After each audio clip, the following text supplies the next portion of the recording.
तब शुभ नामे जागे, तब शुभ आशीष मागे, गाए तब जय गाता, जन गण मंगलदायक जय, भारत भाग्य विधाता, जय हे जय हे जय हे जय जय जय जय हे। भारत माता की जय।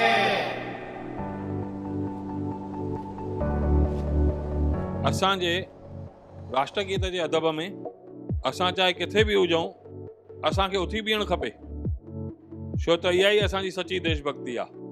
पर हिते ईअं थो लॻे त हर कंहिंखे तकड़ लॻी पई आहे जो बीहनि ई नथा। अरे हिते त माण्हुनि खे एॾी तकड़ हूंदी आहे जो सर ते मुर्दे खां अॻु में शमशान भूमि पहुची वेंदा आहिनि, त राष्ट्रगीत जे अदब में किथे बीहंदा? हा तूं सही थो चएं, मां बि घणाई दफ़ा सर ते ॾिठो आहे त माण्हू मुर्दे खां पहिरियों शमशान घाट पहुची वेंदा आहिनि।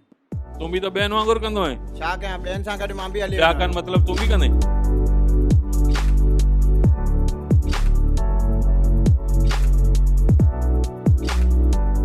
वाह, आई लव उल्हासनगर। केॾी सुठी सेल्फी पॉइंट आहे, ॾिसी दिलि ख़ुशि थी वई। आयल आहे उल्हासनगर, मतिलबु असां उल्हासनगर सां प्यार कंदा आहियूं। इहो कॾहिं खां थियो? इहो कीअं थियो? प्यार न हिते लाइट जो पतो, न पाणी जो पतो, खॾनि में रस्ता, रस्तनि ते कचिरो, खाइण वारा बि गायब त नेता बि गायब। यूज़र टैक्स भरण खां पोइ बि काई सुविधा न, मथां वरी ॼाण पाणी जा बिल वधण वारा अथव ऐं पाणी बिल्कुलु घटिजण वारो आहे। हिते तव्हां सेंट्रल हॉस्पिटल वञो त धिका खाई वापसि ईंदव। हिते सरकारी स्कूलनि जी हालत ॾिसो केॾी बदतर आहे। हिते धंधनि जी हालत बि ॾाढी ख़राबु आहे। छो न ख़राबु थींदी? असां हिक ॿिए सां कॉम्पिटिशन करे हिक ॿिए जो मुंहुं कारो कयो आहे। के वापारी शोबाजी में पूरा आहिनि, के अयाशीअ में, पोइ भले धंधो हुजे न हुजे। जेकॾहिं उल्हासनगर सां माण्हुनि खे प्यार हुजे हा न त उल्हासनगर छॾीनि छो आहे? अॼु आसपास जे इलाइक़नि खे सिंधियुनि ई आबाद कयो आहे।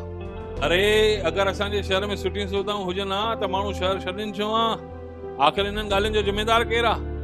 इहो हिकु गंभीर विषय आहे। सोचो सोचो त हिन शहर जो आख़िर छा थींदो? जय झूलेलाल साईं, जय झूलेलाल। जय झूलेलाल। कीअं भेण ठीकु आहीं न? चाप चङी भली ख़ुशि आहीं न? ख़ुशी वारी वेचारी शामा हूंदी, सॼो ॾींहुं हथ जोड़े सभिनि जा स्वागत थी करे, पर हिनखे कोई ध्यानु ई नथो ॾे। वेचारी सॼी मिटीअ में मेड़ी थी वई आहे। तूं बराबरि थो चईं बिल्कुलु। ॾिस वेचारीअ जी साड़ी बि फाटल आहे।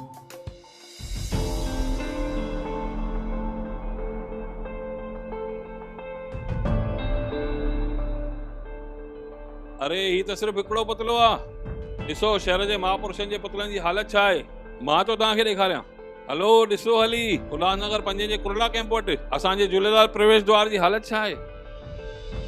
अरे इहो ॾिसी त मूंखे पुराणी फिल्म जो को गानो तो यादि अचे, कोई बंदर नहीं है फिर भी नाम बांद्रा, चर्च का गेट है चर्च लापता।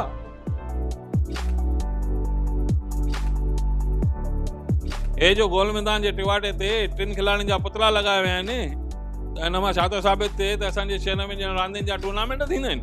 हॉकी, फुटबॉल, क्रिकेट ॼण वॾे पैमाने ते खेॾिजंदियूं हूंदियूं। किथे रांदियूं थींदियूं आहिनि? सपननि में, मोबाइलनि में। हक़ीक़त में असांजे शहर में रांदियुनि लाइ मैदान ई कान्हनि। असांजा ॿार या त टीवीअ ते मैच ॾिसंदा आहिनि या मोबाइल ते रांदि खेॾंदा आहिनि। जेकॾहिं उल्हासनगर शहर में रांदियुनि जा मैदान हुजनि हा त असांजा ॿार बि अॼु चैंपियन हुजनि हा। सच थो चएं, असांजा ॿार बि कंहिंखां घटि कान्हनि, पर हुन वीचारनि खे खेॾण जो मौक़ो त मिलणु खपे।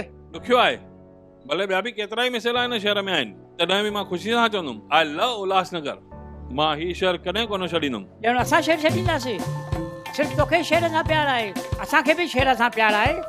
I love Ulhasnagar.